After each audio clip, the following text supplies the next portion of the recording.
আছে সেই হাসি বাদলাম ভাই। এই পথে বক্তব্য নিয়ে আসছেন হাসি বাদলাম, এই পথে বক্তব্য নিয়ে আসছেন হাসি বাদলাম।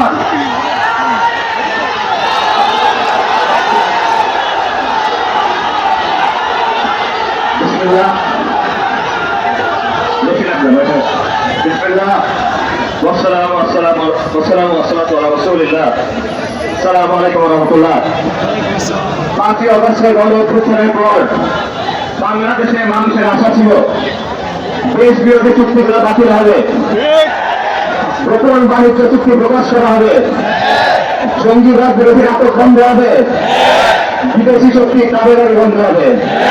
কিন্তু আমরা কি দেখলাম? আমরা দেখলাম আমেরিকার সাথে গোপন চুক্তি হচ্ছে। আমরা দেখলাম জাতিসংঘের মানবাধিকার পরিষদের কার্যালয় চালু করা হচ্ছে।